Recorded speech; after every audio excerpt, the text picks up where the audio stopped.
Welcome to another episode of What Day Is It? I hope everybody is having a just joyous week. I hope you found $20 on the sidewalk or you got out of a mugging or something this week, whatever. I hope everybody's week is totally fine. But we are coming at you from the animal world once again. This podcast, if this episode gets a little off topic, don't yell at me. As per usual, this week I have the big, beautiful, fluffy, what up, across the table here. And then we have a guest this week as well. This man, I've known him for my entire life. He is my brother from the same mother. This is my brother, Sid Rigden. Hello. Good to meet everyone.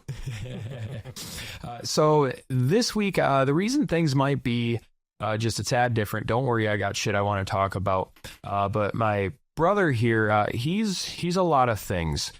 He is a father. He is a veteran.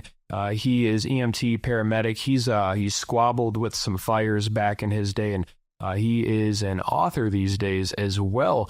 So we're going to dive into him a little bit here. We're going to want to hear what's going on in his life. We'll get his book shouted out and all that good shit here. But we're going to start the week on some animal sophisticated bullshit per usual, because, well, that's kind of what we're here for. So if you guys remember the audience, I think it was our third or fourth episode where we covered the elephant in the living room. Oh, yeah, it was early. Did you watch that one? I watched part of the beginning of it. Sure. So after we had recorded that episode, Gary Zahn, our old elephant buddy, he was like, I've talked to Tim Harrison before, the cop. You should reach out to him and maybe he'll get on your podcast. And this was months ago. I was still doing Christmas gigs or not Christmas, Easter gigs. And I messaged him and he just got back to me yesterday. And he pretty much said, shoot me a text. I'm busy. I get a lot of requests. I'll get back to you, as soon as I can. I'm hesitant to do it. He's an animal activist, and I don't know. I don't know if this will end well. He kind of reminds me of me in a sense. Like at a young age, he started working around zoos and he loved it and it was cool. And then, he had this awakening that captivity was bad, pretty much due to people housing animals in their home. And, he likes sanctuaries and stuff like that. He rescues animals constantly and sends them into, those kind of places. The cat food dispenser's totally going off. Sorry, we forgot to shut the door. But I don't know. He seems like a good guy. He does good things. Yeah. But here's the kicker. Which this is your homework this week, Fluffy. We're going to talk about it more next week. He's part of another documentary that came out in 2021 called The Conservation Game. And I watched most of it last night. I fell asleep, so it's my homework too. We're going to finish and talk about it a little more. So this entire documentary follows Tim Harrison again, but this time it's a high budget, documentary. It's not like The Elephant in the Room or the living room where it's shot off a cell phone or whatever. Great documentary, by the way. But this one, for the most part, again follows big cats, and the premise of it, which is incredibly interesting, it points at bigger people, like people that were on Jimmy Kimmel or Jack Hanna, them kind of people. Yeah. And as of the last few weeks, and we've talked about Jack Hanna, not on the podcast, but people do some weird stuff. And anyway, Tim Harrison's mission on this documentary is to figure out where all of the cats went that were on TV. So he essentially starts hunting all these people down and, pinpointing who was this person, who is in the background, what zoo do you work at, are you private, who, all of these things. And he writes down the names of all of the cats. And so he starts going to private facility. They kind of separate the word zoo from the private people, because it's still a zoological facility under the USDA, but Anyway, he's hunting all these people down, and they use secret cameras and shit like that, and that's how people record from the cars and things like that. Anyway, he's asking these people, hey, there's a record that you had this cat at some point, or you were the guy on TV with it. Can you tell us what happened to the cat? And there wasn't a single person that could tell them where the cat went. Jeez. They didn't know where they went. One guy, he was really trying to cover his ass, and he's like, I know where they went, but I won't tell you nothing. Which, I mean, how does that sound? And Right. a lot of it kind of crumbled around Columbus Zoo, because Jack Hanna is supposed to be that guy. But turns out, if this documentary is truthful anyway, none of these cats were even Jack Hanna's. There were a couple from Columbus Zoo, I guess, but then they moved. Now here's the kicker. This is interesting to me. He starts boiling down all of these names, and a couple of people start pointing all at one guy. They were like, fuck it, take him, and why this was interesting to me is I'm watching this show, and I'm like, I have to see someone I know. Like, at some point, I'm going to see somebody that I know. And the guy they all pointed at is somebody I don't know well, but it's Grant Kemmerer. And that man, I had a very, very long conversation with him over this summer at Racine County Fair. He's the man that convinced me to buy a kookaburra. Really? He didn't convince me. Like, I saw his act, and I was like, I want a fucking kookaburra. So I watched this man's show at Racine County Fair this year, and he brought out the kookaburra and the bintrong and some sloth. It was a great selection of animals. Yeah, so they didn't have the cat show this year, right? No, they did not. They had this guy instead, and I had never seen him, and I guess he's been in business for years. So I wait for his show to end, and I'm like, hey, I'm so-and-so, and I want to keep him around. I'm sure he's tired. He wants to leave. And I'm like, hey, I own a zoo down the road, and, his interest spikes. So I got him to stick around for a conversation, and he seemed like a cool dude. But, he's doing a traveling act, and I don't know what his facility looks like. I don't know what maybe he's a shithead. Maybe he's a great dude. I have no idea. And then, about a week later, he was at a different county fair, and somebody posted on Facebook a picture of his setup, and they were like, who the hell is this? And I was like, oh, I just saw that guy. It was kind of cool or whatever. And since then, I've seen people recommend him on Facebook for things. Like, he's known, I guess. And so I was like, watching this documentary, and they kind of snuck cameras by his facility and stuff. And it looks like a, old, maybe rundown private facility. Yeah. So I went on Google and I started checking out his reviews, and there were a lot of good ones that were like, hey, we booked this experience, capybaras, whatever. It was a good time, 5-star, 4-star, whatever. And then I noticed, anytime I go anywhere, I don't care if it's a restaurant or a school, whatever, I always click lowest. I want to see the worst reviews, See the worst ones. See it. You gotta. But the problem is, all of the low-star reviews now weren't from people that have been there. They were from people that watched the documentary. So they were like, Tim Harrison exposed you, the conservation game, thank God for it. You're a bad person, 1 star. Like, they just filled them up with them, and now I've talked to this guy. I don't know him, but he seemed like a good person. You can never judge a book by the cover, especially in the animal world. There's a lot of shitheads here. But it was as much as I was like, I gotta know somebody on the show. And I didn't expect it, for sure. And I've been following this guy since I've met him online, and it was like, damn, like the world's a small place, dude. And he's out of Pennsylvania. Didn't bother to ask, was he from Ohio or okay? So what was he doing in Ohio then? Grant wasn't in Ohio. Oh, so that okay. I thought you were talking about Columbus, and he was there. No. This is pay attention. All the people were pointing at him in the documentary, but I had met him here. I thought you meant physically. No, the document. Well, I mean, kind of physically on paper. Maybe my storytelling sucks. I don't know. But here's the documentary was before the Big Cat Public Safety Act, and I mean, Tim is in the documentary talking to Carol Baskin, you know, and that throws me off. We know how people feel about her. We know how we feel about her. Was Tim friendly with Carol?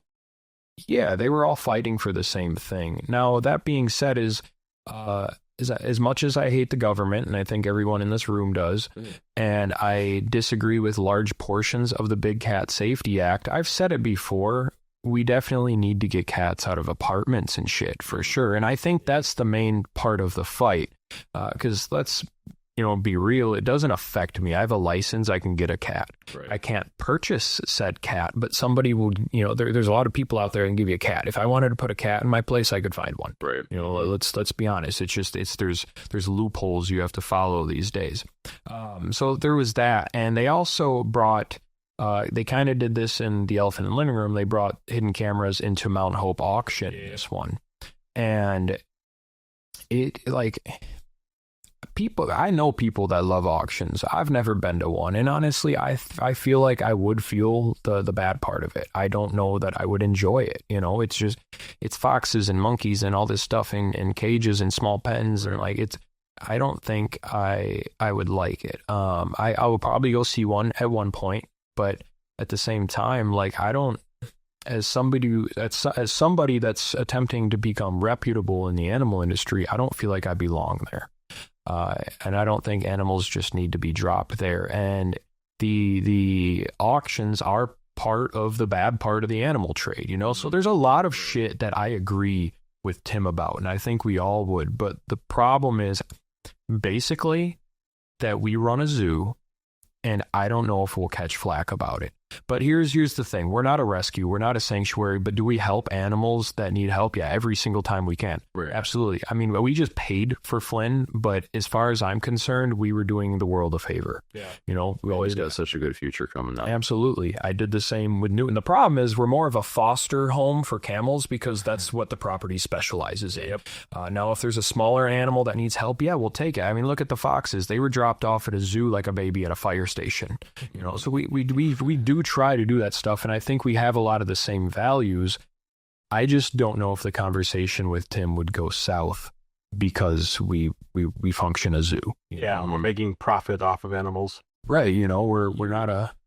But we strictly do education. I don't breed. I don't contribute to the animal trade. The most I contribute to the animal trade is I have bought animals from breeders, which could also be part of the problem. But people come here and visit, and I tell them that I don't sell my animals. I don't breed my animals. They come here to live a life until they don't have it anymore. Even the problematic animals, we don't send them off to be somebody else's problem. We take the problematic animals, that's the shit we grew up on. Here's this fucking killer llama. I put it in the fucking parade next week, we solve problems. Times. Well, that's what, when people ask me about the Rigden Ranch, because half the time people think it's mine, and I'm like, no, let me redirect you, give you an explanation, and I have to tell them that it's not a zoo, and I do put emphasis on that it's an educational experience. I just had a friend say, should I bring my 1.5-year-old? And I was like, you can. They'll definitely love feeding some of the animals, but they're not going to get necessarily what they want. Absolutely. Or what you would want out of it for them. So you're preaching to the choir. So I mean, at the same time, kids are welcome here, but if you are looking for somewhere to run around and eat ice cream and stare at something for a little while, go to Milwaukee Zoo. Go to Racine Zoo.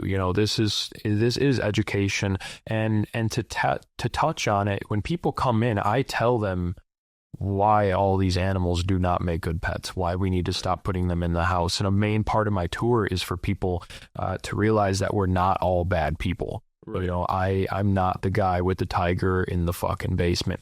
And another thing that kept bugging me about this documentary, one, I do believe out of watching it that Tim doesn't trust the USDA, which is fucking valid, but they kept throwing around the terms AZA. And I think he trusts AZA more than he should.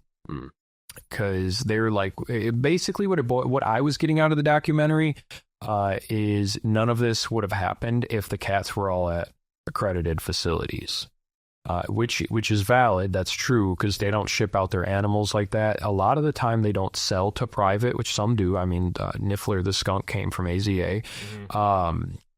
But they don't do a lot of ambassadors like that. Every single person you've seen out with a tiger somewhere in public was private, I guarantee it. Oh, yeah. You know, that's always private.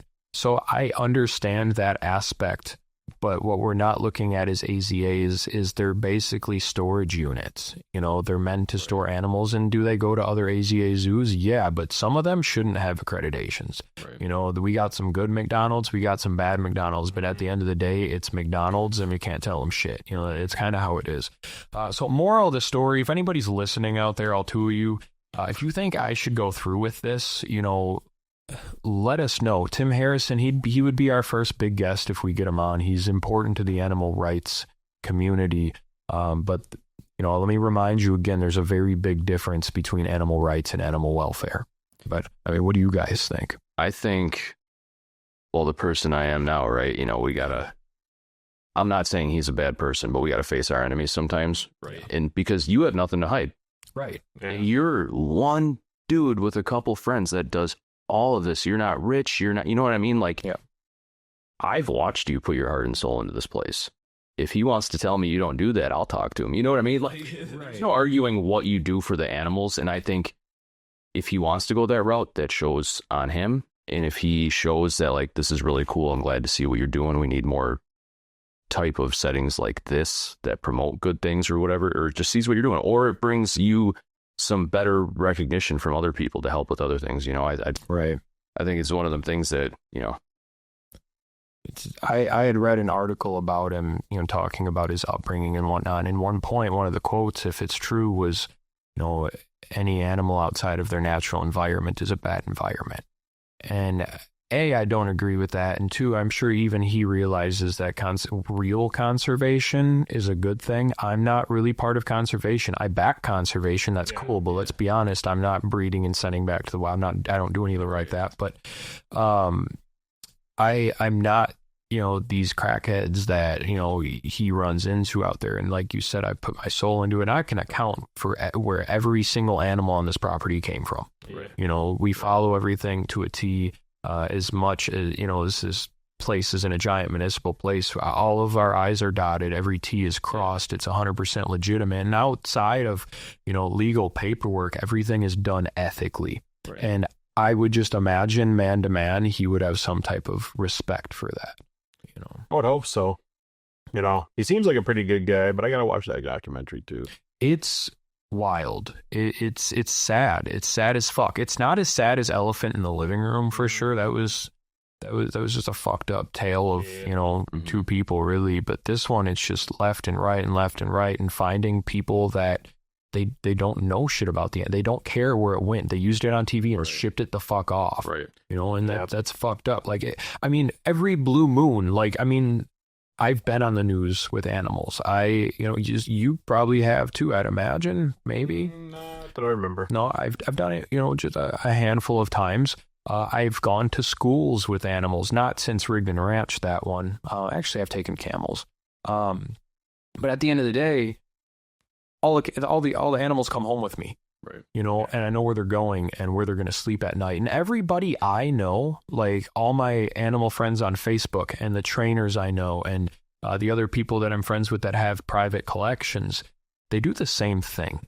So it's a wild world to me that there's people out here using animals on demonstrations and such, and they hand them to a guy, leave, and the animal goes in a van the other direction. I've never thought about it. No, why would you? Like, I don't, it's fucked up. Like, Yeah. You think all these people have this beautiful relationship with the animal, and it's just another presented lie to you. Yeah. You know? I would have never thought that in 100 ways. Right. You know, and then another part of the documentary is he talks about in the first couple minutes, you know, he grows up watching TV and he wanted to be like Jack Hanna and this and this. And he talks about when television changed from education to people, you know, making money off the animals and Like Wild Boys. mention that, but entertainment and stuff. I mean, Wild Boys was far after he was a kid. So, but then the one thing I didn't like, which there may have been a little bit of truth, and I didn't like it, is he had showed Steve Irwin on the television wrangling with a snake. I don't recall what kind of snake. I didn't really pay attention, but he had talked about people on the television teasing animals. And you know what?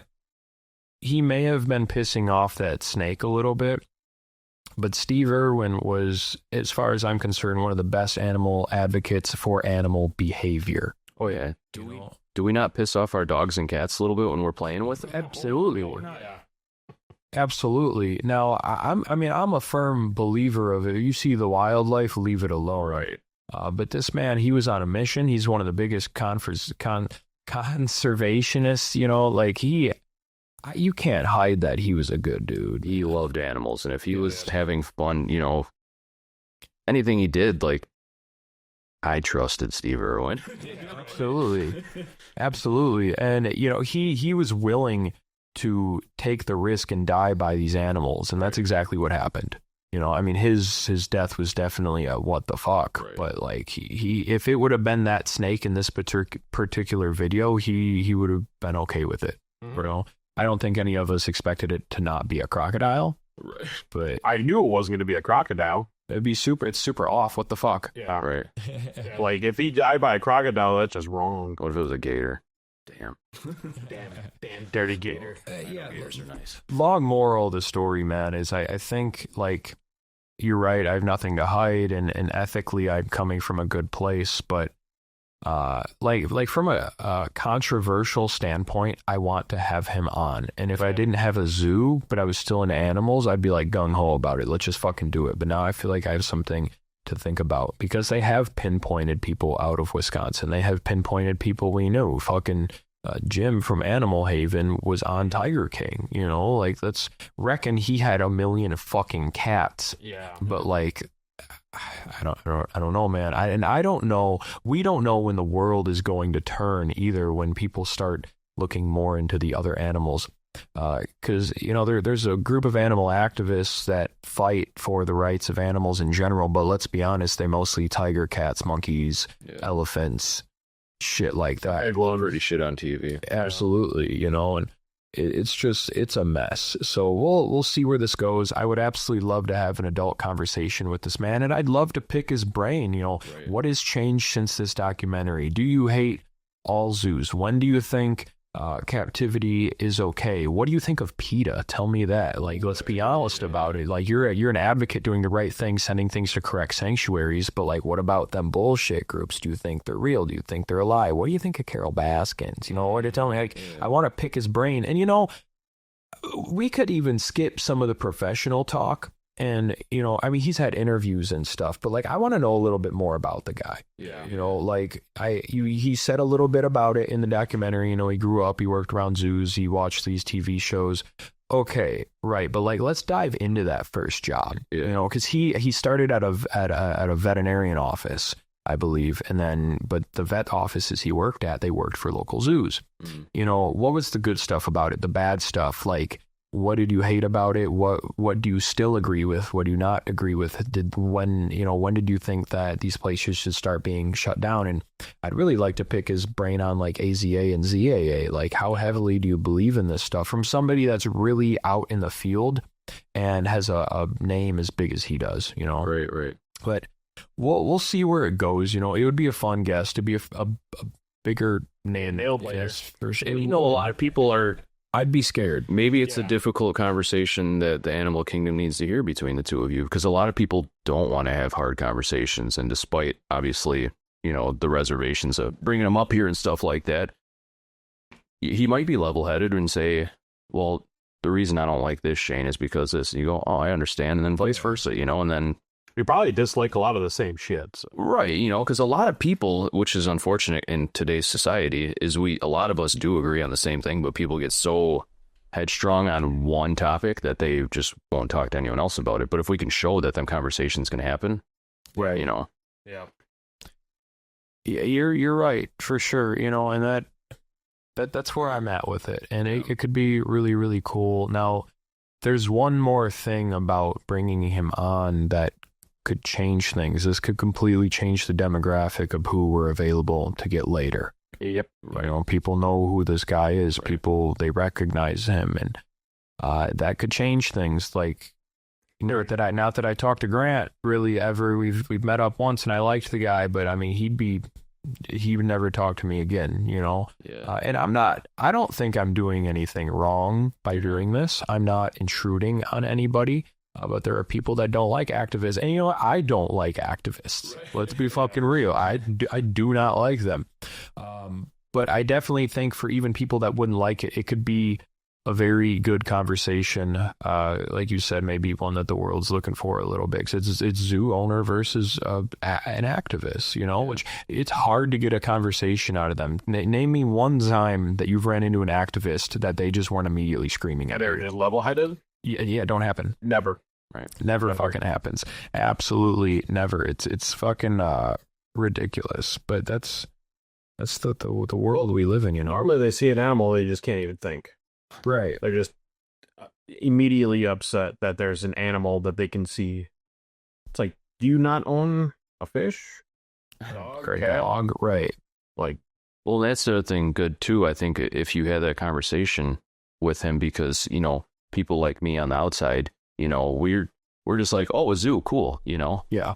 And then, but if we can hear the actual intricacies, which you guys do go over quite often, you know, but with this guy, you know, that's just even more information where people are like, oh, maybe I shouldn't go there, or maybe I should go to this place, or maybe I should really think about what's going on with these animals. Because I agree, the PETA and stuff like that, you know, I mean, humans are animals too, and we're all a little messed up, but Right. we're very exotic animals. I agree.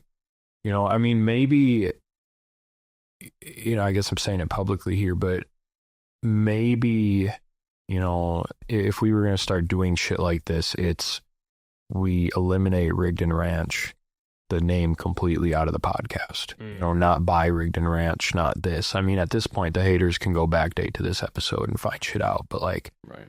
We would just run with it as an animal podcast, and the only people that'll know where it comes from are the people that visit the zoo. Yeah, that's fair. I don't know. Well, You got your screensaver. You just got his response yesterday. You got time to, you know, think about it. We've done it a couple times, and Some kind of old notebook of notes hold for up this Pepper guy. Hardy and watch the docu, and Ooh. jam party. we could do that. Absolutely. I didn't finish it, so let's roll to it. But it did make me want to like punch a baby seeing Carol's face again. She's still alive.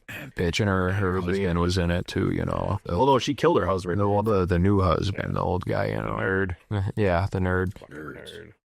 So, Inlanders. in light, for real though, in lighter and bad news, I talked to you guys a little bit about it, but the zoo got its first bad review this week. Yep. So we had a woman, I do remember her name on the reservation ticket, but we're gonna call her Karen. She I wasn't here. I was in Illinois doing a camel ride, and we had Ashley doing a tour here. And let's be honest, I know she wasn't giving a tour as good as I do. Nobody does. I'm not tooting my horn, but I take my time. I take out all the answers. Like, I give a good tour. But this lady, first of all, her review was 2 stars. Fuck this. I'm a 5-star facility gal. How many Damn it. 5-star ratings you have right now? Between Google and Facebook, over 100. So it's one bad one. Right, yeah, dude. Like, what the fuck are you doing? So she starts the review and says, you know what? I'm just gonna pull it up. See, this is why we need a guy like on Theo's show where he's like, hey, pull it up, you know? Or Jamie and Rogan. We're not that rich yet. No, one day we're gonna get there. I don't know why we're getting static. It says, overall, it was a cool place. For the price, absolutely not. Which, hold on, let's take this apart real quick. Okay. Yeah. So we charge $75 per person For an hour. or an hour and a half or 2 hours sometimes if I keep talking, if you're cool, if you're not an asshole, for about 20 species. Yep. There are places out there that charge $75 a person for 15 minutes with a capybara alone. Yeah. I price this out all the time. Even the Grant guy I was just talking about, I was looking at his prices. He does $75 for maybe a half hour with capybaras. I price check everyone I know all the time, and I've been honestly put my last dollar on it that I am the cheapest animal encounter in the country. Oh yeah. From all the things that I've gone to between zoos and aquariums, stuff with the kids, I mean, yeah, you get the most bang for your buck here at 1,000. It's too cheap. It's cheap as fuck. You get to meet a bunch of animals. Like, easily everything here could be an add-on. I could charge $75 a person to meet the capybaras, and then 50 for the camels, 50 for If you do an a la carte, that's way more expensive. Yeah. Oh yeah. I'm giving people something awesome, you know, and I'm not trying to toot a horn about it, but I keep it at this price so people will come, so it is affordable, and everybody can come experience all these animals as one. And that it's unheard of that it's not a la carte. You just get it all. You get everything. And people question me all the time, like, hey, do I get to see the rest of the animals? You know, a big part of that is people don't finish reading everything on the website, which I can't fix. But there's not that many words on the website either. There's not. But people aren't used to that kind of service. They're not used to getting everything up front. So the price is fine. So she said, great staff, cool animals, but over $300 for a capybara encounter, which consisted of about 10 minutes of watching one capybara try to mount the other. Which I said is a rare experience in its own. So you should be grateful that you got to watch Mother Nature going at Mother Nature. I always say it was. The tour I had the next day, the guy was like, some people pay extra for that. So breaking that part down, all right, it sucked. They didn't spend as much time with you, but it's nature. Right. It's nature. Yeah. And what do you want me to do? Do you want me to castrate it? Do you want me to take his manhood? Now, that's not something I'm opposed to, but that's something that a lot of people are opposed to. And if I were to castrate him because his name's Kelso, he didn't spend enough time with you, that's not fucking fair to that animal. No. He is doing what nature intended him to do. He's being a perfect capybara. And what's it cost right now if I want to go to the Milwaukee Zoo? $40? Millwood person just for parking, you know, what you do pay for parking. Well, now think about it, because last time I went there, half that, like the rhino wasn't there. Some of the other big animals were sleeping. Like it was a very diminished experience for what you would normally get. I didn't go all the way to go, yeah, you know, like. Well, that's the difference is though you pay. You're probably so she had 4 people, it was about $300, and honestly, for 4 people we're going in Milwaukee County Zoo, you're going to spend about the same money, but you're going to be able to sit there for 5-6 hours. You can sit in there all day, but nothing is going to be hands-on. No. Well, what I mean is what she's saying about the capybaras. You can go to any other zoo and the animals might just be laying, not doing anything cool. So for her saying, well, I only got this capybara encounter. No, you got to stand in there with them and still see them. And it's just unfortunate that they didn't come by you this time. Just like the time I didn't get to see the penguins at the other zoo. Or so, you know what I mean? Like, just the way it is. Absolutely. We should just get a harness for them and like strap them to the fence. So if we got another person like that, we'll make it free from you. Don't worry about it. And I've had not countless, we've only been open for 2 weeks now, but I've actually had a few tours that they didn't eat from much. But I give a tour, I make them not care. I explain the demographic of natures, and I don't think Ashley much did that. You know, it's my fault as the operator of the company here for sending somebody in, I guess, that doesn't give the kind of a relevant tour or have the answers. I don't want excuses, I want answers. And when we've had this problem, it's mostly been on Saturdays this year, which suck. That's our biggest time of the week. But the thing about capybaras is the females go into heat once a week for about 8 hours. Yeah. So, and I think her cycle this year is moved to Friday or Saturday. So it's kind of a pain in the ass. So it's nature. he's hanging out with you too much now. You guys got it cycled up. Easy that. A la carte to watch the cappies hump. There we go. You want to see magic? Facts. You know, the people just don't understand animals, and they're from Illinois.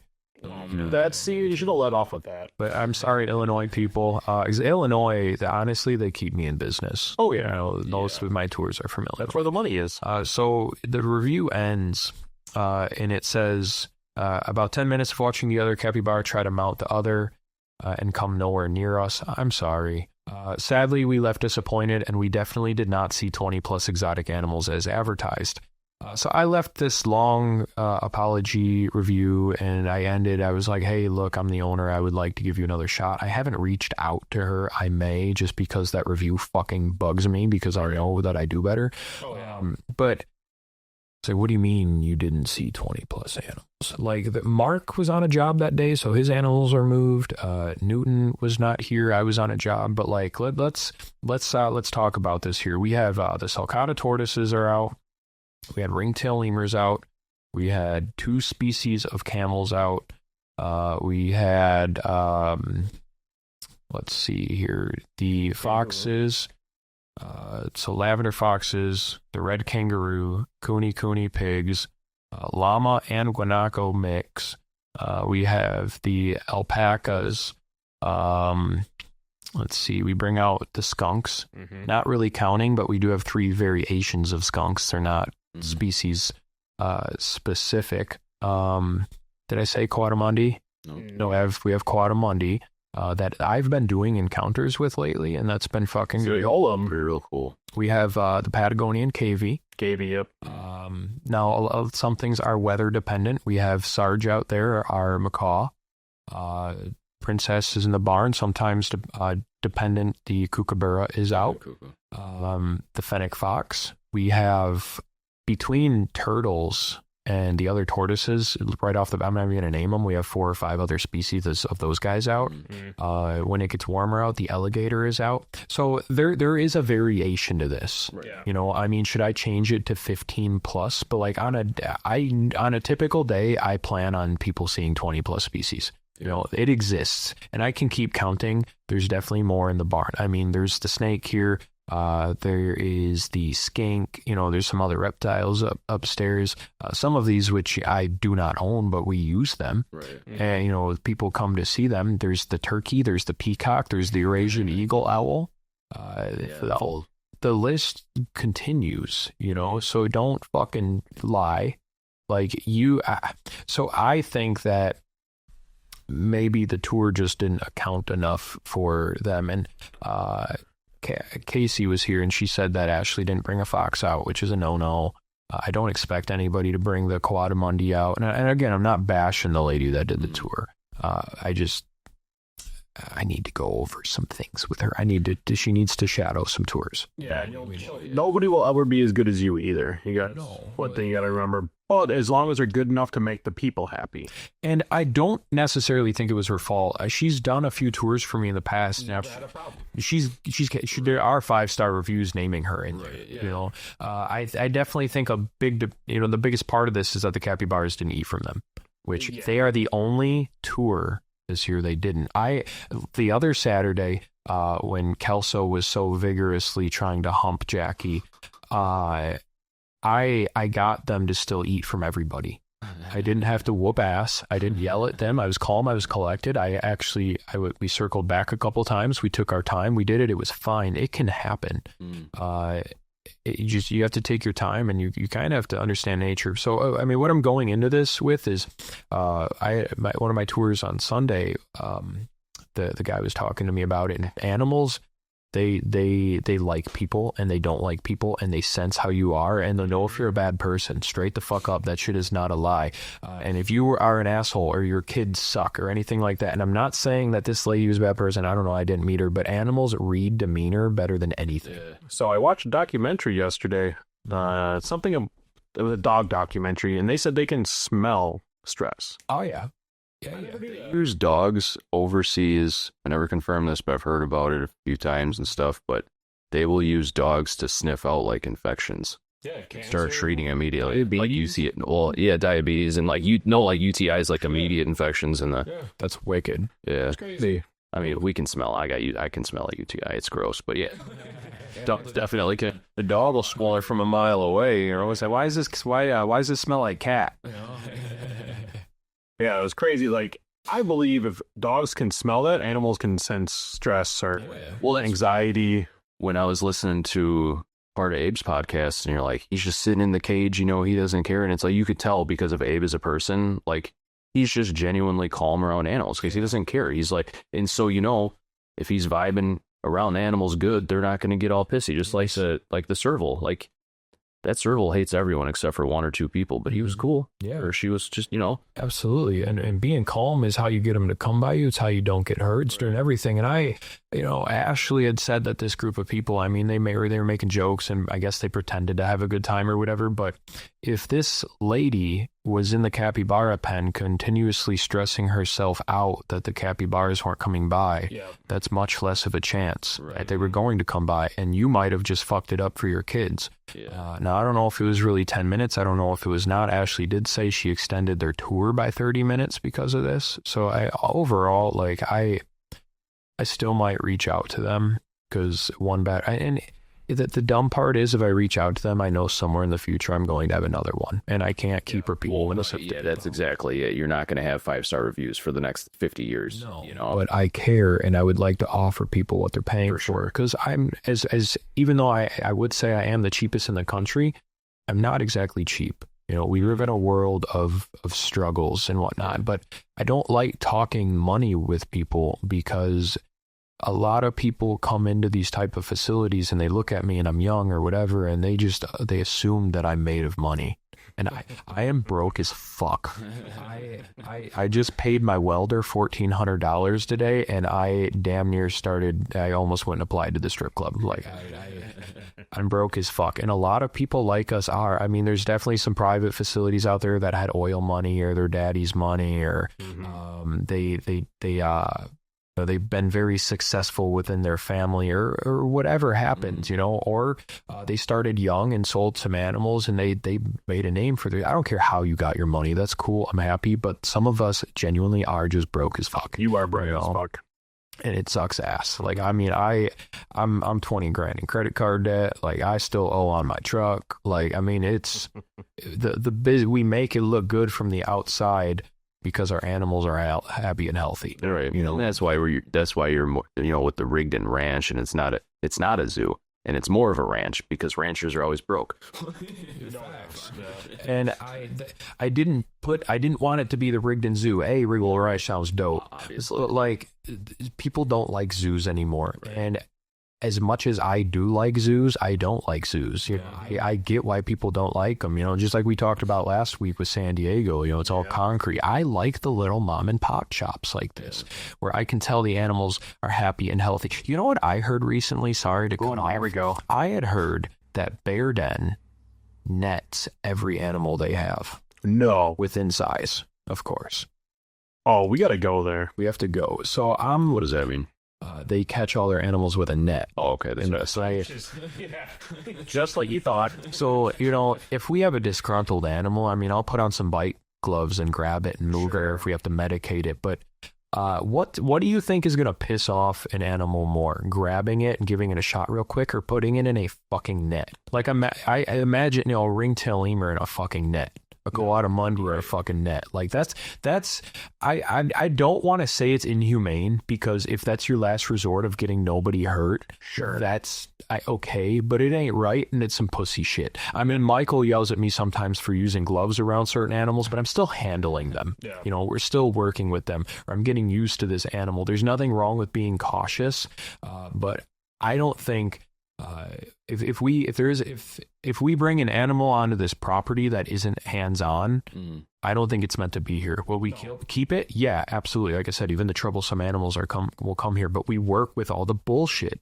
Yep, Joe Don invented the saying, but it still lives on. Animals and people working together. That's what it is. I mean, we don't do all the extravagant shit the old heads used to do. Literally what nature's supposed to be. Yeah, absolutely. Before we built all the roads and highways and brick buildings, we were supposed to be one with these things. Yeah. And I don't think catching shit with a net is how you're supposed to do it. Unless you're trying to eat it. Right, absolutely. See how much I freak out. Fuck yeah. So we did have to use a net a couple times, because we still have that old net, but it was so rare. It's like when a macaw got out, we tried to catch it with a net. Yeah, absolutely. And maybe a lemur one time. But it's running around everywhere. It's not in a pen.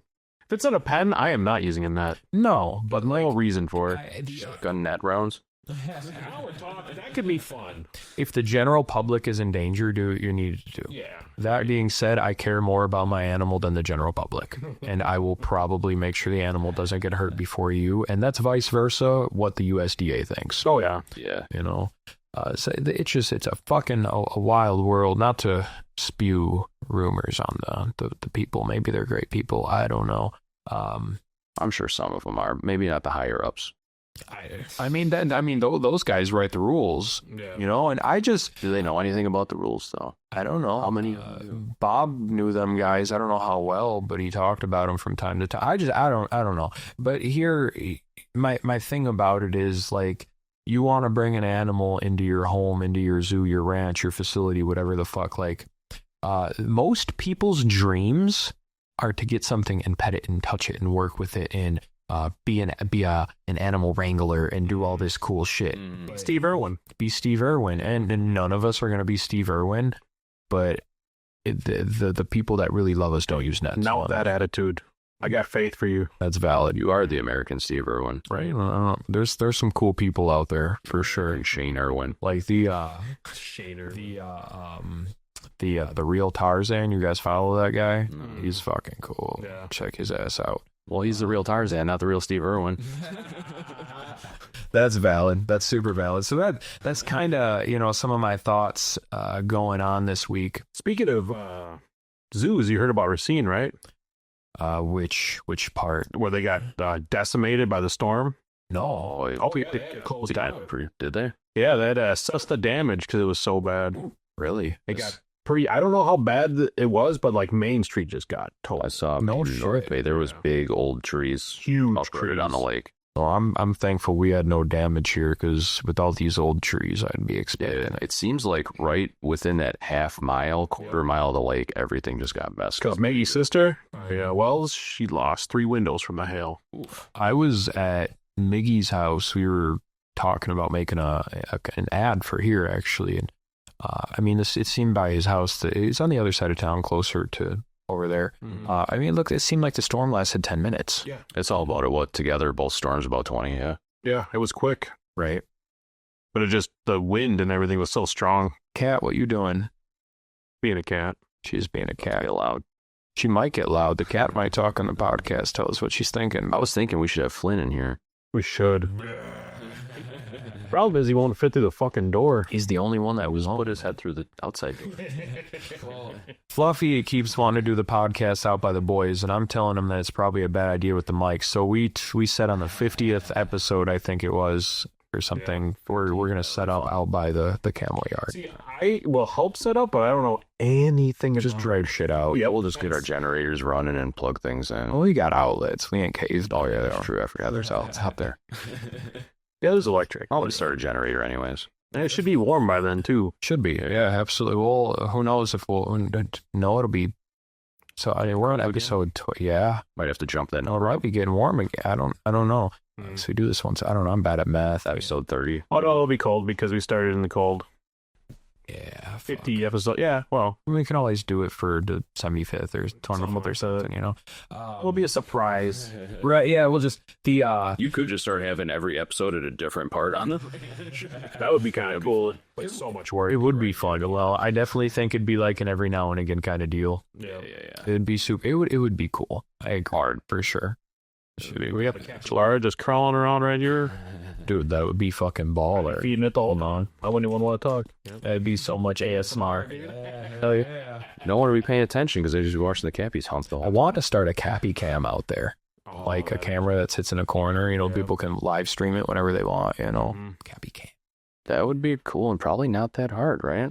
Abe was supposed to send me some links, actually. I'll have to ask him because I need to know like what kind of camera. I need to get a Wi-Fi system set up out there as well, which I would like to do anyway for like my TikToks and stuff. Which, speaking of, you need to get your ass on TikTok. I know. So you can run the podcast TikTok or something, or make yours and just send people to this. Like make camel videos and say, hey, I'm Fluffy. This is Flame. Check out the podcast. God damn it.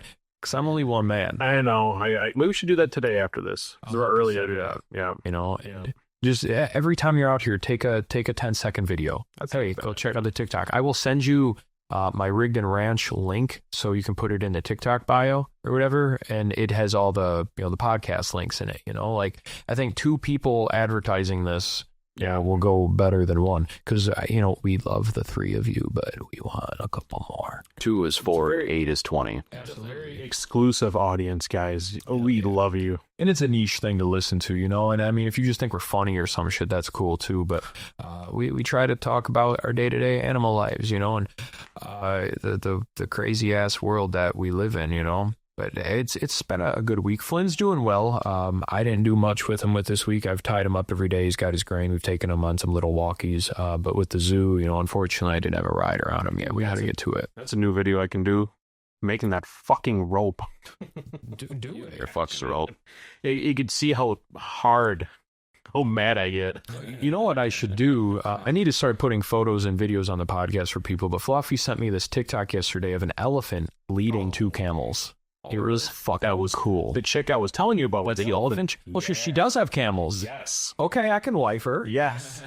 That's cool. She's your wife. Shit. So I would so it was 2 camels behind the elephant. He was holding the lead ropes with his trunk. So cool. And That's cool. they are intelligent. We know that. Yeah. But honestly, I bet that's a natural behavior. It's like grabbing a tail. It's like tailing up and walking. And the camels are just like, yeah, okay, cool. They're the 2 most intelligent animals on the land. Or like that's fucking. It was cool, man. Yeah.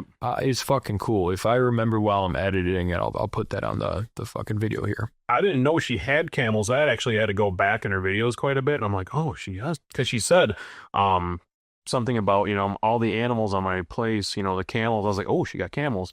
Because she was talking about the elephants, people riding elephants. Somebody said, oh, you shouldn't ride elephants. It's bad for the back, yada, yada. I'm like, one person on an elephant? Her?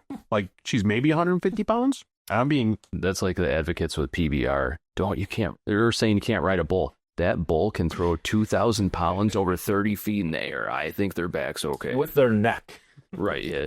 She probably has a lot more followers than I do, but we should try and get her on. That'd be fun. To talk about her life and the elephant and the camels leading. That'd be fucking cool. I got to start reaching out to more people. Like, I wanted to wait till this thing took off or something, but like, how's it going to take off if we don't do collabs? Yeah. Oh, you just got to get at it, right? Right. Just like you did when you were, writing. Like, you emailed everybody. It was message people. I didn't care if they got back to me or not. Absolutely. I think she's in Florida. Maybe even better. Yeah. Because that's where I want to live at some point. I don't know. Somebody mentioned it, like, yeah, it's Florida, I think. I'm like, oh, that sounds like Florida. I don't know.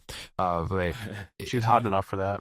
I don't remember what she looks like. No sexism. We're trying to get her on the podcast. Sorry, yeah. Not politically. She's a nice lady. She's a very nice lady, and her animals are even nicer. Bet she can cook.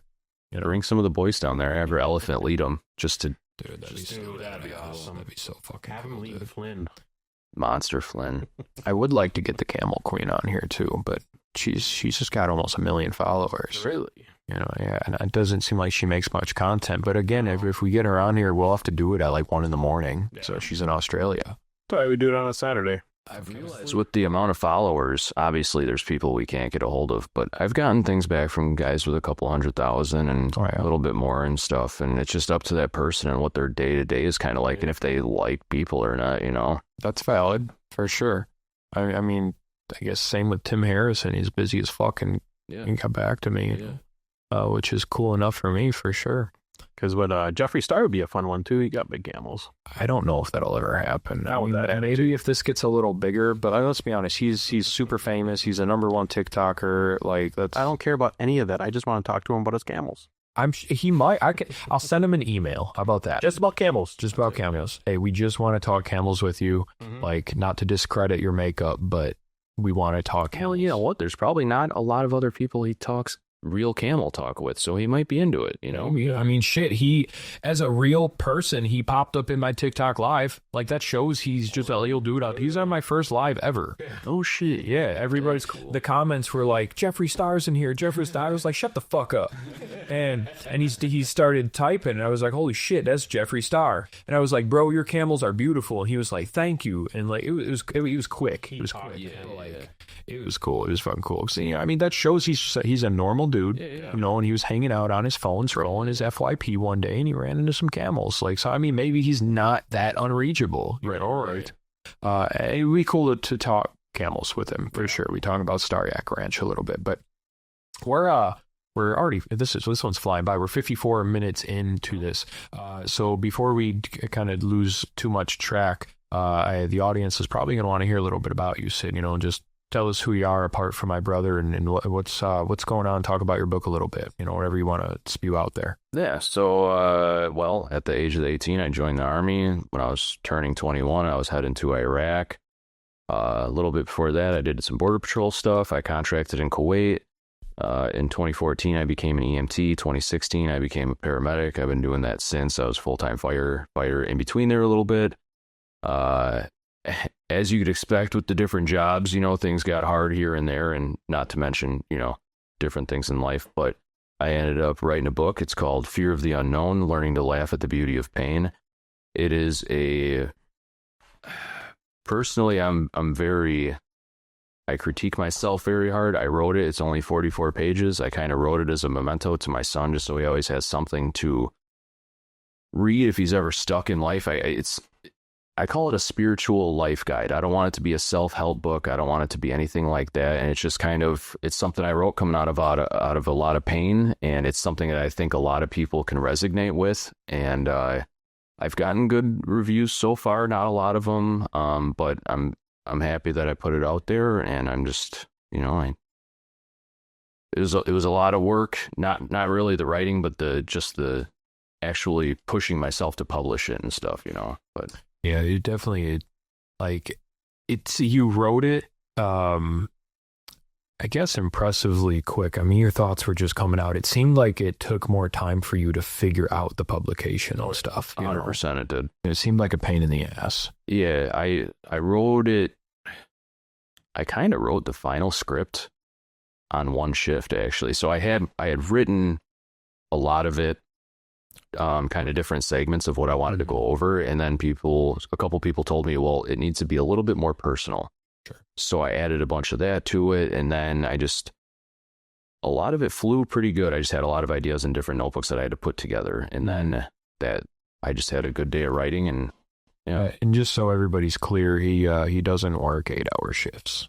So one shift is a long time. Yeah, 48 hours.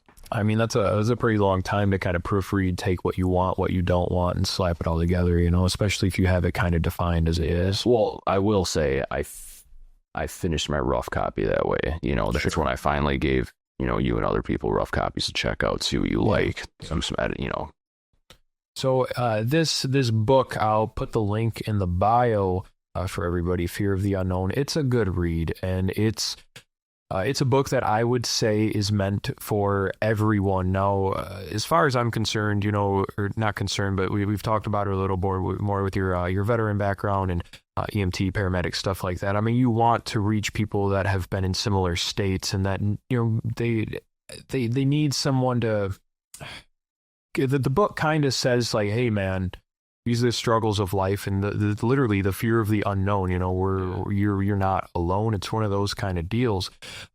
So outside of the paramedics and firefighters, this is a book I'd say it's meant for everyone. It's a short read, and it's going to make you lift your head up, because no matter how good life looks from the outside, we're all living some fucked up dream. Right. And that's when I wrote it. When I decided I wanted to write it for my son, I wasn't necessarily thinking about publishing, but I've started 2 mental health teams at prior EMS and fire agencies that I've worked at. And just being a mental health advocate, I kind of knew I had to publish it just in case anyone else would get anything out of it. Yeah.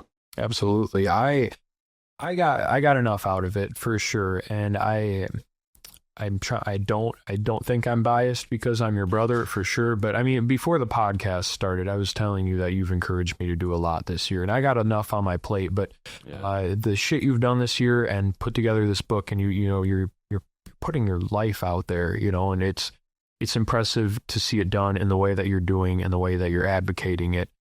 So I definitely think that this book could do more people better for sure. And in the last, year as well, I've gone through my own case of health problems and stresses with the business and stuff. And it helped me get my head out of my ass a little bit, you know, and really it's all in the title, Fear of the Unknown. Mm-hmm. You know, that's if you don't read the book, I mean, just take the title, Fear of the Unknown, think about it, and that's what's scary about the unknown is it's the unknown. You know, it's blatant. And that's our life. Is so many people that we see nowadays live literally in fear. Yeah. Because of politics or whatever it is, and you have to face your fears sometimes, whether it's skydiving out of an airplane Mm-hmm. or having somebody come on a podcast, or, you know, like sometimes that anxiety that we feel is also butterflies. We just don't know how to differentiate them. Yeah, So when we face our fears, sometimes it comes with a really good reward that we aren't expecting because we think life just sucks all the time, you know? Yeah, and sometimes it don't come with a reward, but the next time all the time. It can be better, you know? Okay. I gotta read the book. Well, you can take this copy, read it, bring it back when you're done with it. I got some in my truck. There you go. There you go. He stays on deck with the copy. So I'll put the link in the bio for anybody, you know, if you're having a hard time, you need something a little more uplifting. You know, this book, I don't want to make that seem like a selling point, because it's not about the money. It's about helping people, and that's what it is. Unfortunately, it costs money to make paper, so that's kind of what it boils down to. But check this out, man. It gives you some stuff to think about, and you know, it kind of makes you think about your life a little bit. That's when I started reading this book. I mean, this was before it was published. He was sending me rough drafts and stuff, and what I had noticed when I was reading this is I couldn't read it all the way through. I had to stop and think about things, and it made me reflect. You know, it didn't make me think about Sid. I mean, it did a little bit. You know, he's my brother, so it's a little bit different. But it made me think about my life in this scenario, or how this made me feel, or back when this happened. You know, I thought about a lot of shit, and you know, kind of in the nutshell, what it did for me, you know, is I kind of keep reiterating on is as much as life sucks, man, like, you know, take as much experience you can get and just fucking roll with it, because we can only do this once, man. Exactly. And I didn't really necessarily think about it when I was writing it, but a lot of people told me, you know, it's just really easy to read just because the way I write, because I have North Park education, I guess. We're seeing you, but more and more people kept telling me that, and I was like, that's good, because even though it's a small book and it's 44 pages, I don't need to write a 900-page book. To me, this was just, none of us have a lot of time. Can I give you something real quick that you can just read or go back to or put notes, or just something that you're like, oh, I'll just take out this book real quick, because I have books that have done that for me, you know, and most of them aren't anything present day.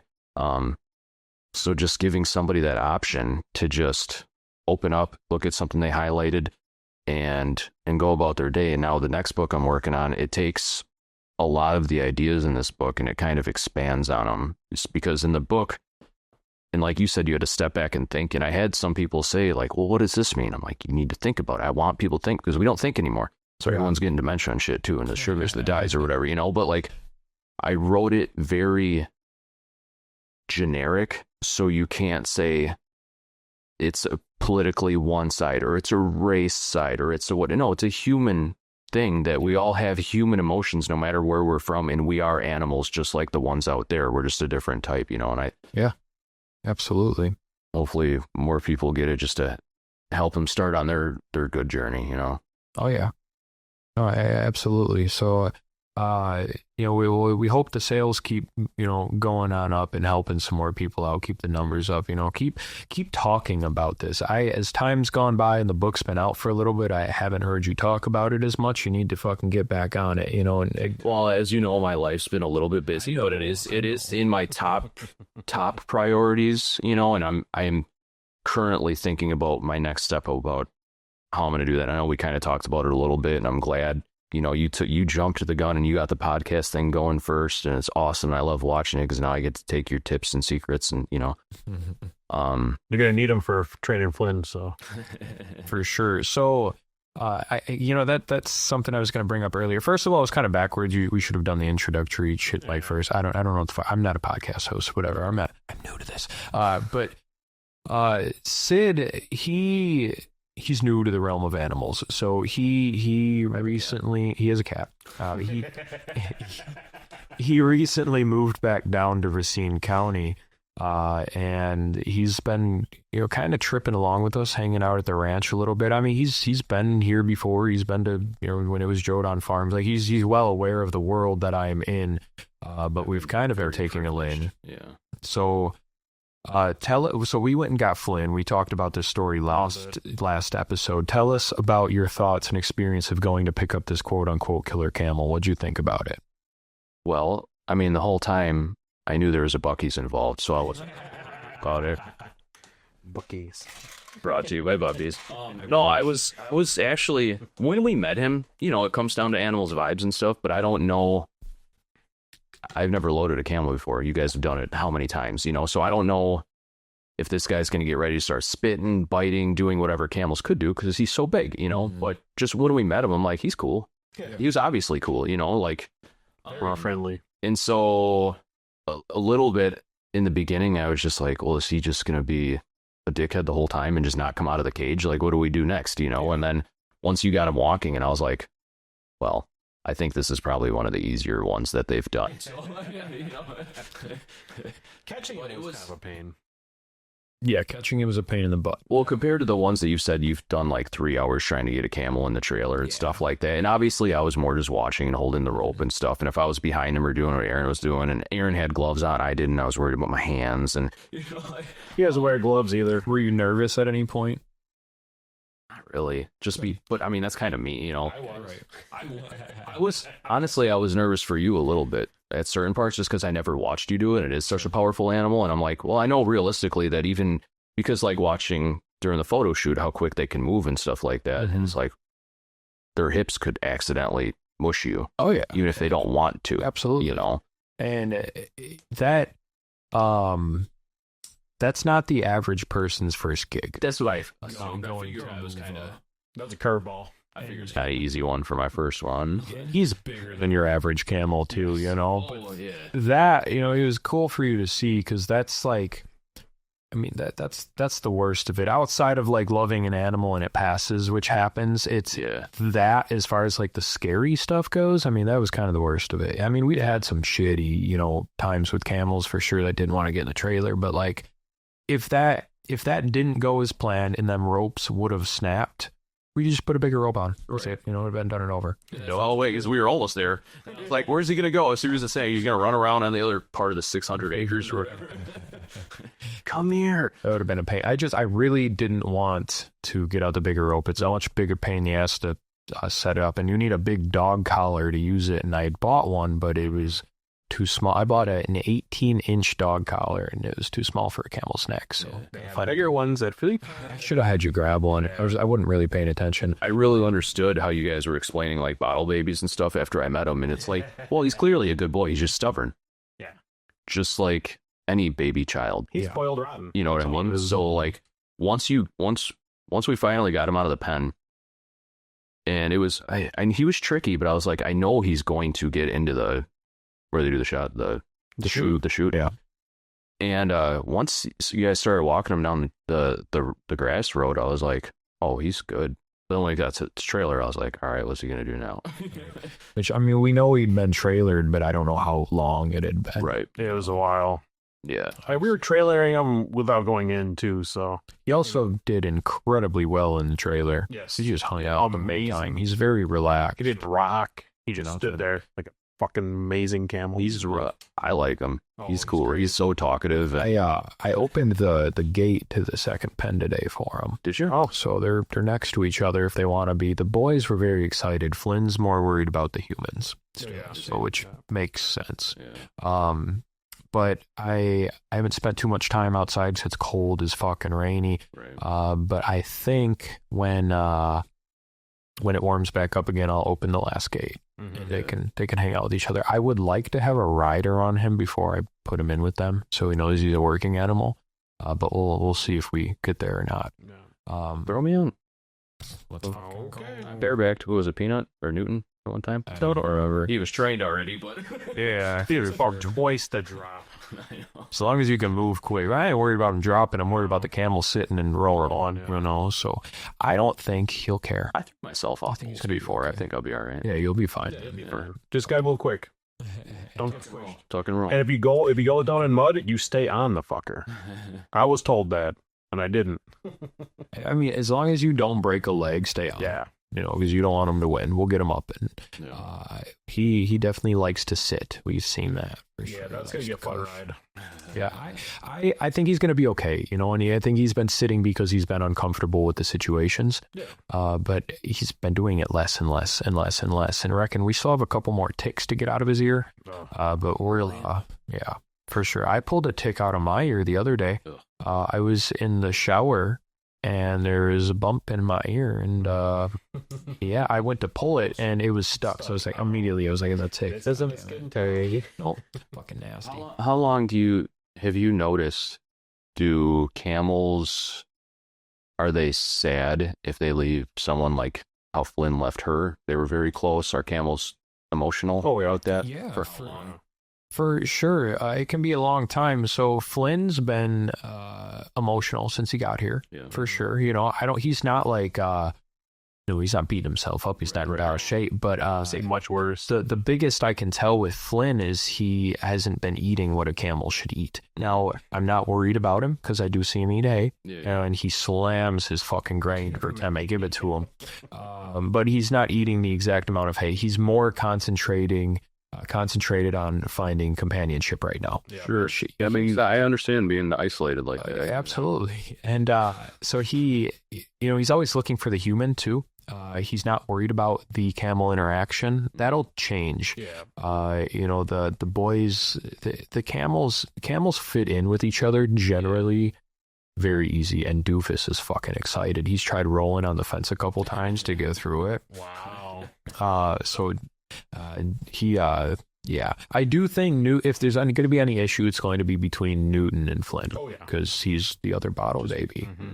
You know, they might fight for the attention, which she had said he had done for with the other camels she had that I don't think were bottle babies.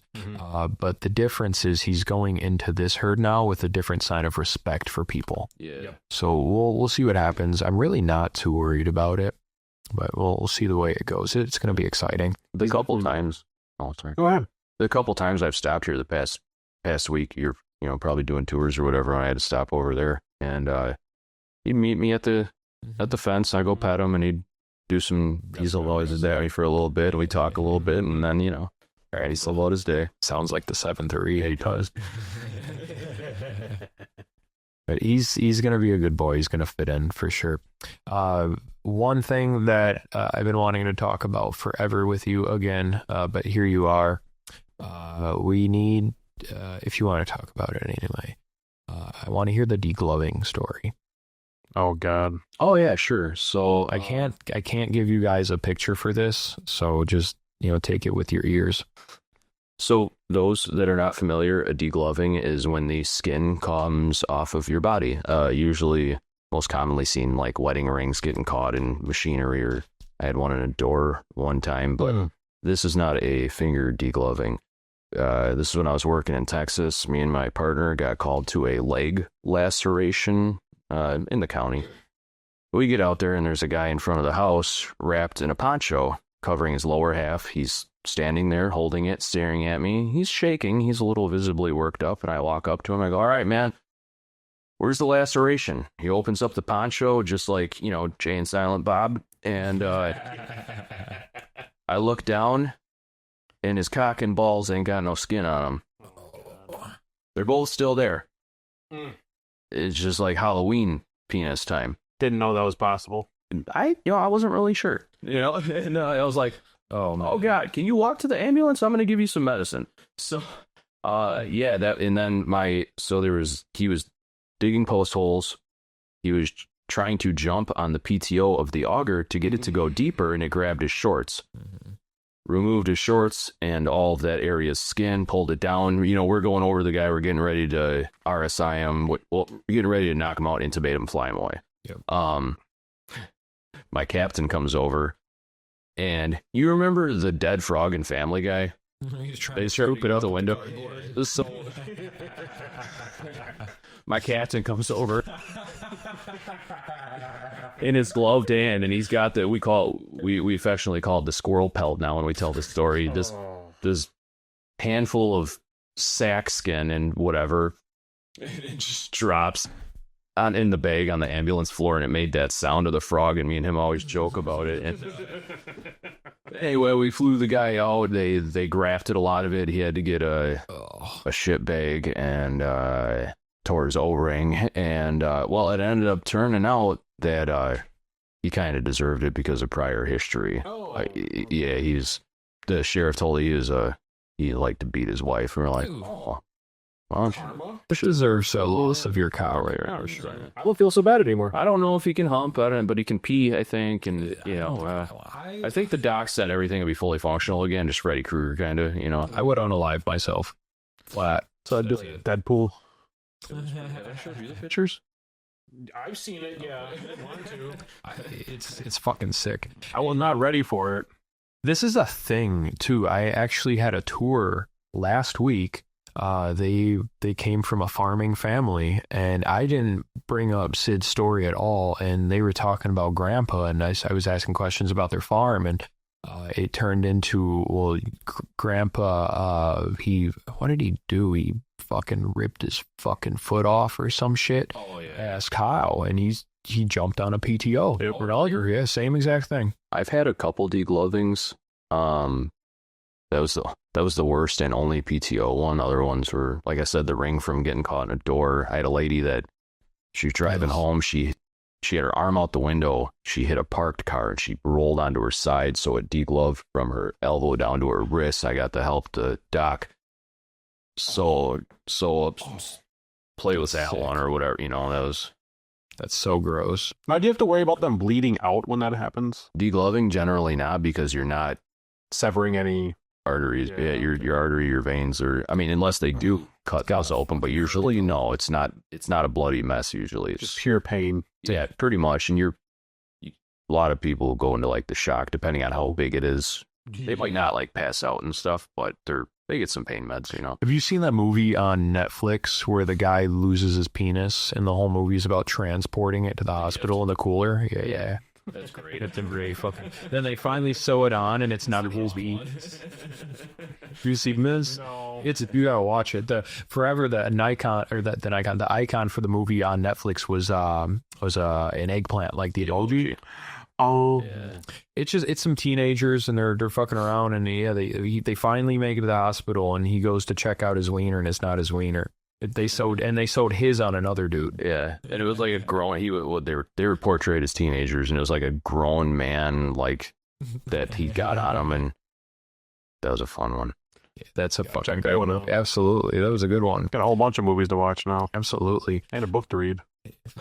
Hey, you got some homework to do, and the documentary. Absolutely. What do we got here? This might be the longest one yet. So, going into kind of the medical field outside of the degloving, if you were to guess, I know you're not in the animal medical field, but if you had to guess, what do you think would be the most common medication or maybe surgery that animals would have in common with humans? Do you have anything off the top of your head? Honestly, no, but I do think, just because of what you do and what I do think about the similarities. Mm-hmm. And I know that we use a lot of the same medicines that we do with animals. Mm-hmm.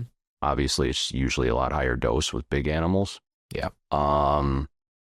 And besides, animals with extra stomachs or brains or, stuff like that, I think, we breathe the same. We have lungs. We have a heart. We have generally the same thing. So when it comes to medicine, the majority of them should still work. There's not as many camels on Zoloft as there is humans. Mm-hmm. But I would say the only one that I'm from experience or have experience with is ketamine. Oh yeah, absolutely. They use that in like sedation all the time. Yeah, remember when I had to go on that horse trailer because that horse was stuck. And that made the news in Germantown. I had to go. There's a equestrian barn up there, and they called us seeing if we could help at all as the fire department. And the horse was down on the ground. They were waiting for the vet to show up, and I'm like trying to do med math. I'm like, how much does the horse weigh? I don't think I have enough medicine. And so eventually the vet shows up, and the horse is pissed off. He's laying down, and he's in between the stall door.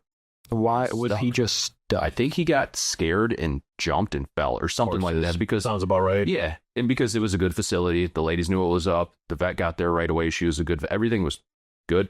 I was shitting my pants because I was the youngest guy, so I got to go in there. I didn't have to administer. The vet did that, luckily, but I had to use the jaws to open the doors of. We pretty much had to destroy the inside of the trailer to open it up, and I was just waiting for that thing to wake up. Or she was just like, "Oh, you got a couple minutes at least." You know, I'm like, this thing kicks me, dude. Yeah.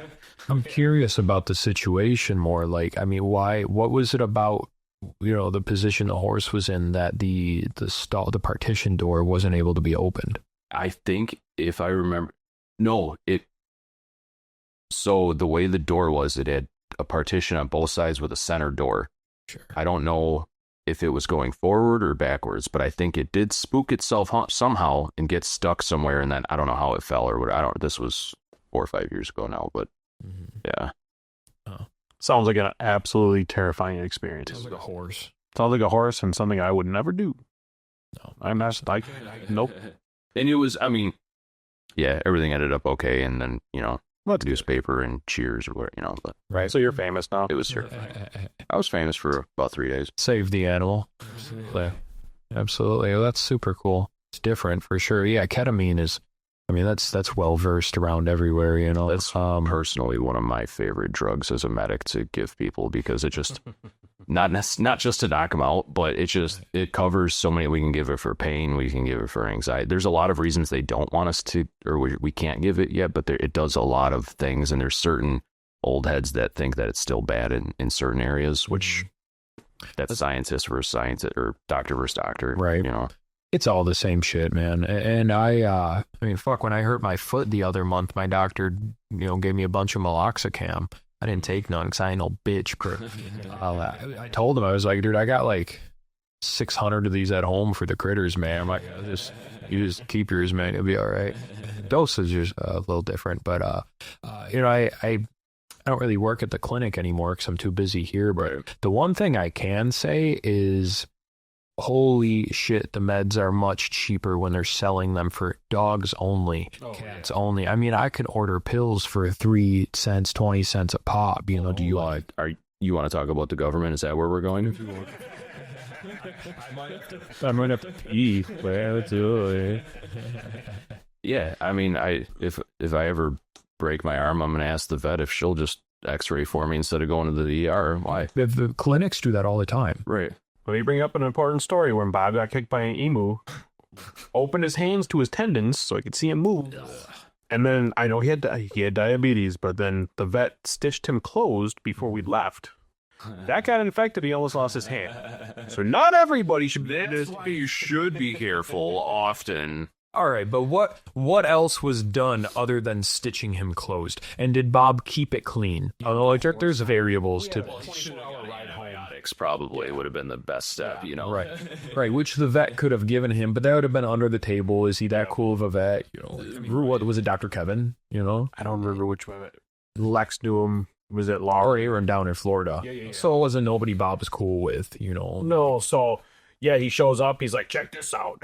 I'm like, Bob, I can see your tendons. And then we go into the vet office there. I'm like, is this okay? Like, this isn't a good idea. We had a 24-hour ride home, too, yet. And it didn't look good by the time we got home. It took a couple days. That's gross. Oh, yeah. It was horrible.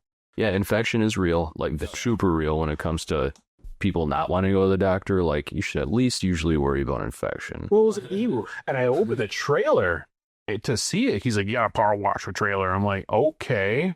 Not thinking, dude, there was blood everywhere. Oh, yeah? Because he got him in the trailer, and all of a sudden Bob was like, where was this emu going? I have no idea. You don't remember anything about your transports? No, I think, because that wasn't supposed to be a transport. That's when I was down there for 2 weeks, and we were just coming back. Okay. And it might have been going to, I don't know, maybe Lex's. I don't know. Sure. I could not tell you. Lowry was basically Lex's, so he's going to his new place, maybe. Probably, because it was either that or they picked it up to bring to Lowry. Because it was, that's what it was. They picked it up from someplace to bring to Lowry because it was in a big corn crib. It was like 100 foot by 100 foot.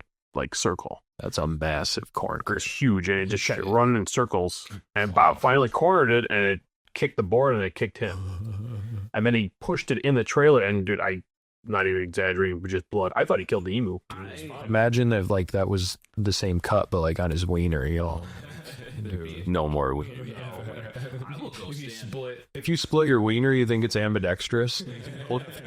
Like splitting your tongue, ladies. You could do both whores.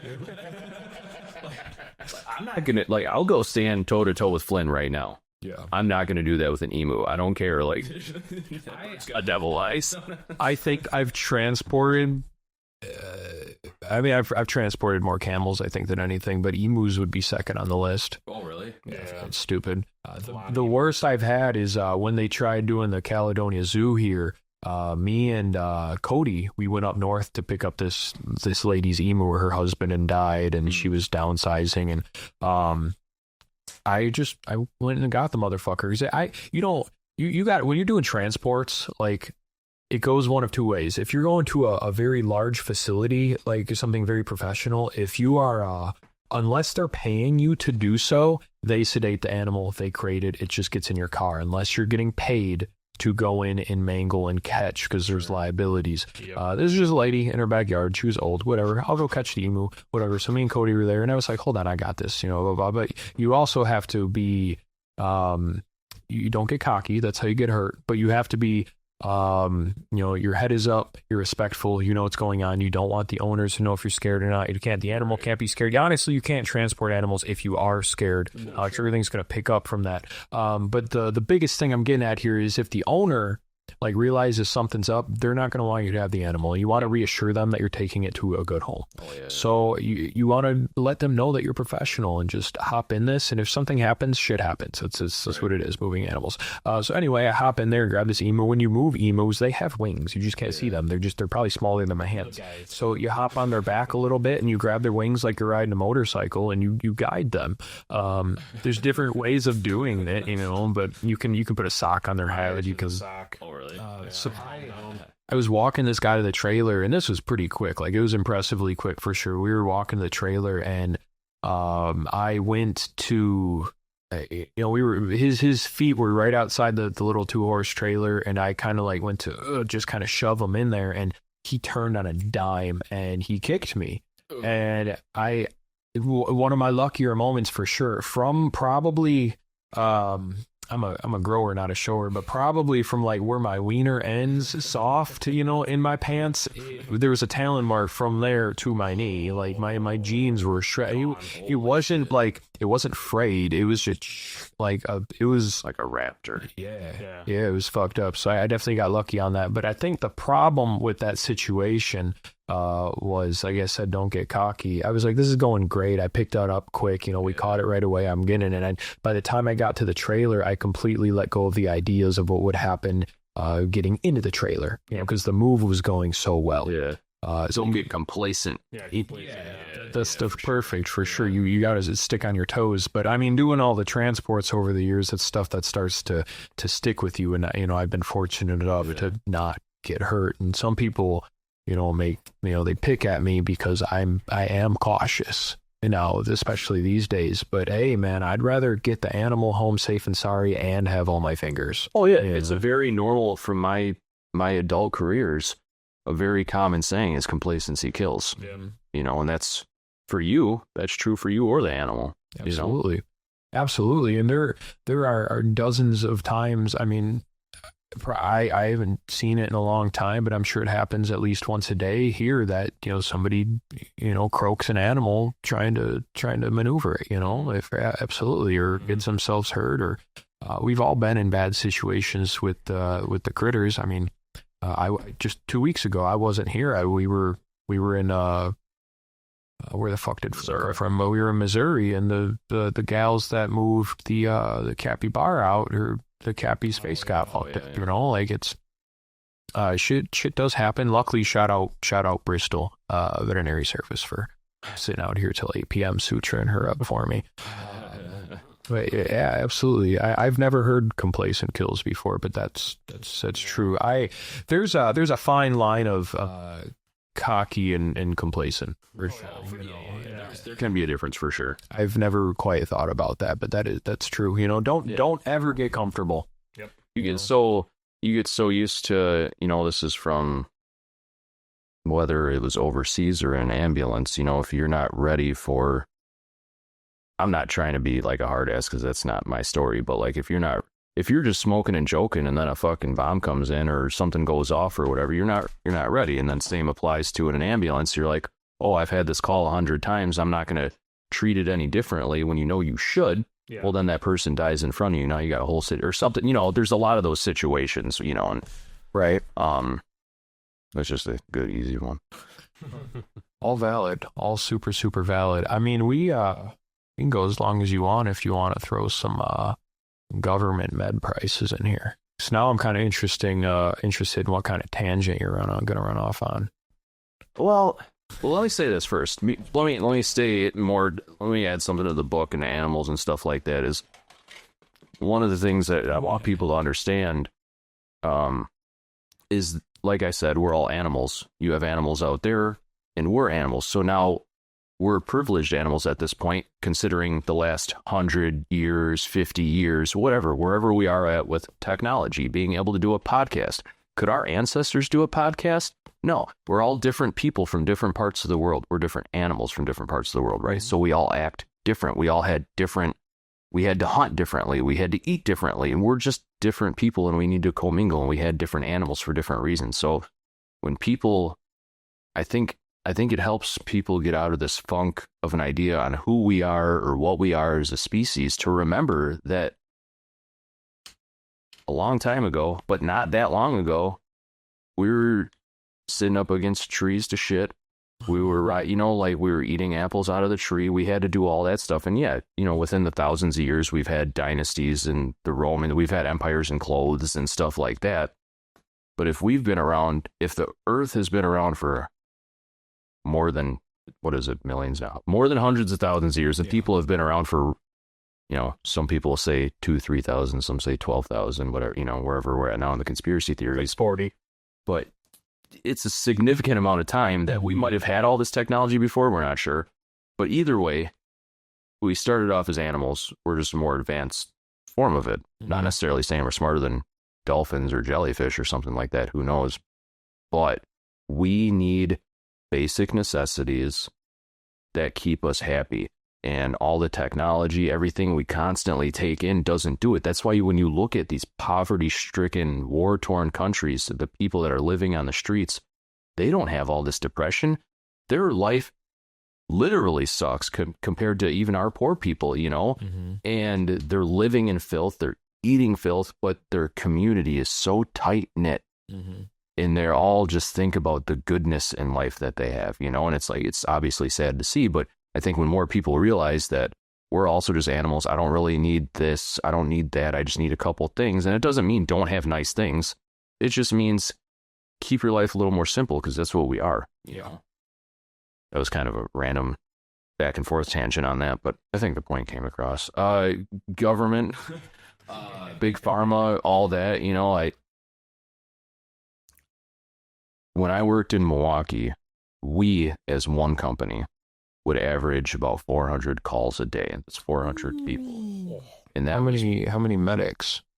So we had a lot. We had a lot of ambulances and stuff like that. Like enough that you could actually cover that? That's not all the calls. Oh. So yeah. So we were one company, and there's 3 or 4 other companies. I don't know how many calls they would do daily, plus MFD calls daily. And Milwaukee's just one of the areas. You know, there's cities all over America that are bigger cities, smaller cities. There's constant Medicare fraud. The way that hospitals set up transports, they write it so they will get their money back from Medicare, Medicaid, which they write it well so it's not fraud, but you're watching it. And you're watching all these people that we're spending tax dollars on that are getting transported for bullshit that they don't need a hospital for. They just want to go because they want to get a sandwich or something like that.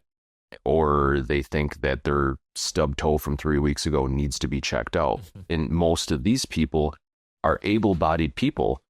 And you know, there's abuse in the system everywhere. So now when we go over to healthcare and we're actually in the hospital setting, I don't necessarily know the prices, but I pay a lot of my own bills and my children's bills, and I see what comes in and out and stuff like that. And insurance, the way it goes, I don't know who the fuck runs Big Pharma or the government or whatever, you know, but like, yeah, just like you said, if you go to the vet, it's pennies on the dollar as opposed to human medicine. Why? What the fuck is the difference? Well, it's unless you're Leo, my dog, I mean, it's expensive. And it adds up with Leo. But it's still cheaper than if I were to buy him. It's all the way that they have us wrangled up, you know, and it's, as someone that loves the field and healthcare, it's depressing. We watched so many nurses and medics and stuff quit during COVID, just from all the poor decisions that were made during that, and it just continues. And obviously, like, we're not going to get into the politics of it, but you see where we're at, and the strain comes down because we're still local government, and we're not taken care of, but we have to watch other people not get proper care while trying to do what we can do in the beginning of it. And it's just, I mean, we watched it with Grandpa. He was not ready to leave the hospital, but insurance forced him to leave the hospital. You know, and that's the way insurance tells you what your life can do. Oh yeah, you know what I mean. Yep. And you don't need that scan. We don't think you do. And for someone that's pre-hospital setting, you know, not saying we care more than the hospital setting staff, obviously. It's just different because we have all this stuff in our box. We have most of the medicines that ERs have, and we do what we can to get them there. And then, you know, certain things like COVID and the ventilator situations and stuff like that. And it's just, there's people making decisions, and I'm not saying I'm the one that should make decisions. I'm not a doctor. I'm not a scientist, but enough of us realize all of the corruption in so many different forms of healthcare, and it's disgusting. Sure. That's valid. So, when you were obviously, on the, what would I call it? I guess on the truck, during COVID, I mean, you said you were losing a lot of nurses and whatnot in the hospital. Did any of that affect you because you weren't in the hospital directly? Like, did COVID still fuck you guys up a little bit, or not really? This is a super controversial subject when it comes to healthcare, because I'll tell you from my experience, most of the people that I dealt with COVID were fine until they got to the hospital. I know I have friends that had family that died of COVID and stuff like that, but I also know people that are still alive with breathing problems because they were ventilated and overinflated. And I know great RTs that thought they were doing the right thing because they were told to do it. And they're teachers, you know, they're at college, they're good RTs that know lungs and stuff like that, you know.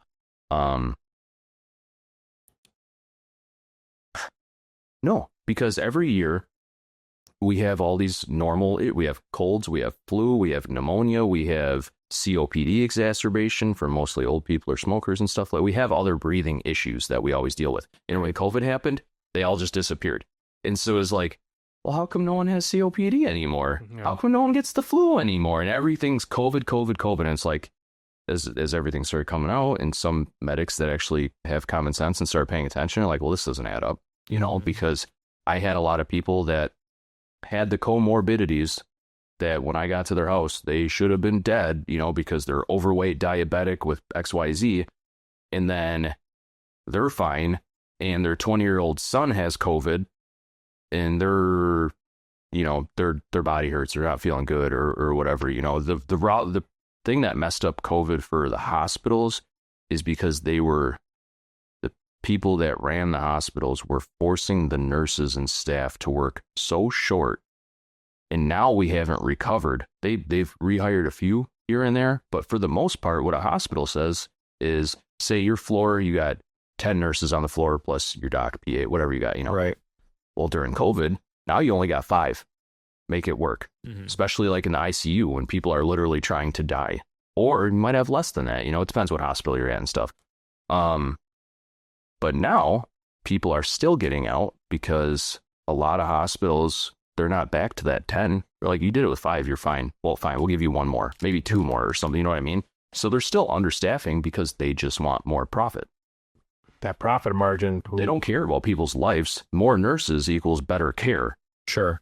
Yeah, that's fucked up. and I'm not going to get into most doctors that are. We'll save that for next time. They'll be in next time. We'll save that for next time. On top of COVID and people not reading anymore, I'm not talking about you guys, but we know that the human attention span is not as long as it used to be. Gone. So, me too. I'm just So try to read just a little bit. That's all I'm saying. When there's like a video playing on some TikToks, there'll be another video of like sand being made or like welding. I'm like, Ever stories and stuff. dude, I'm getting overstimulated right now. I don't like using that either, but I'm like, what is going on? COVID fucked up everything, man. Outside of politics and medicine and money and all that stuff. I mean, that COVID is what allowed Tiger King to be as popular as it was, and there goes our fucking world. Like, who are we, man? But yeah, we'll this could go on for 46 hours. I appreciate you guys. But I do think it's time to say our goodbyes. I have to pee, so I know Fluffy gotta pee. No? Really? Clear drink area. Gotcha. All right. Well, I appreciate you guys. Sid, I appreciate you coming on. Thanks for having me. Yeah, not that you're hard to get a hold of. No, I was pretty pumped you asked me, though. I hope all you guys read the book, and I hope you like it. And if you get something out of it, I hope you keep it and put notes in it. And if you need to, pass it on to someone else. Maybe someone else can get something out of it, Absolutely. Absolutely. You heard the man. Go check out the book. Once again, Fear of the Unknown. Almost everything you need to know, again, is right in the title. So it's a lot of life experience in there. It's going to help you out. And to be honest with you, just throw this in real quick. If you got nothing, like everything in life for you is looking on up, still read the book. People come from all different walks of life. And at some point, maybe not everything is going to be perfect. And this book, it's gonna give you kind of like a reminder to just keep on trucking. So go check out Fear of the Unknown. It definitely is built or written for everybody. And I appreciate you guys for all chiming in as usual, whether you're on Amazon. I have no idea what the stats for that look like. I never log into it. YouTube, Spotify, Apple Music, whatever. I appreciate all of you guys. And without further ado, Happy hump day, everybody. Happy hump day. Woo woo. car full of fat chicks, trunk full of